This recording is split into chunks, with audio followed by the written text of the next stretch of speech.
बच्चों आगे चले। हम पढ़ रहे थे सुदामा चरित। चलिए। वह पुलकनी वह उठी मिलनी, वह आदर की बात, वह पडवनी गोपाल की कछु न जानी जात।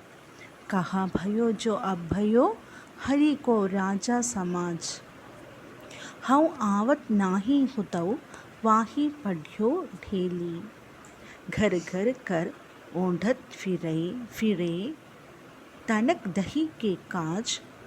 अब कहिहौ समुझाया गई बहु धन धरऊ सकेली।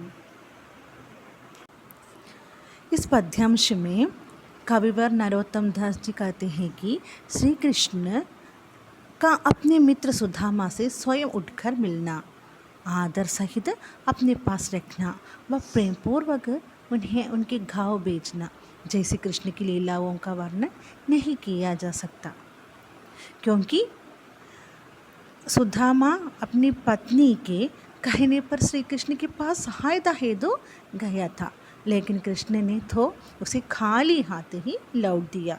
कृष्ण सुदामा को कैसे लौट दिया? खाली हाथ से लौट दिया। उस समय सुदामा ने अपनी घर जाने वक्त यानी लेकिन सुदामा जब अपने घर जाते हैं ना, उस रास्ते में सुदामा के मन में जो विचार होता है, क्योंकि तो रास्ते पर अपने मन में विचार करते हैं कि भी समाज के राजा बन भी गए तो क्या हुआ। श्री कृष्ण ने एक समाज की राजा है ना, तो क्या हुआ, मैं ना ही आया होता तो ठीक था, क्योंकि मुझे तो उन्होंने खाली हाथ ही लौट दिया। मैं यहाँ ना आना चाहिए थे, क्योंकि मैं आ गया ना कृष्ण को मिलने के लिए, मगर भी वो मुझे खाली हाथ में लौट दिया, इसलिए मैं यहाँ ना आना चाहिए। फिर वे सोचते हैं कि कृष्ण बचपन में तो थोड़े से दही के लिए भी घर घर चोरी करते थे। बचपन में कृष्ण ने घर घर में पहुंचकर दही चोरी करती थी। अब विपुल धन के स्वामी होने पर मुझे समझा रहे थे, ये किसी को कुछ दे नहीं सकते। इतने बड़ी धन दौलत की स्वामी है कृष्ण, तो भी मुझे वो नहीं समझते, वो किसी को भी कुछ भी ना दे सकते हैं। कृष्ण के प्रति इसी तरह सोचकर सुदामा अपने घर जाते रहते थे। समझे बच्चों?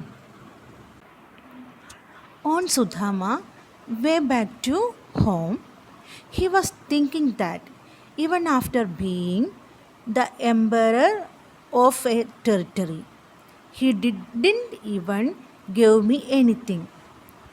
I must not have went to Dwaraka because he didn't give me anything. Then Sudama thought that Krishna was like this since childhood, as he used to rob butter from other house, even though his house was filled with butter. I know that even after having a lot of money, he will not give anyone. समझे बच्चों? आगे चले।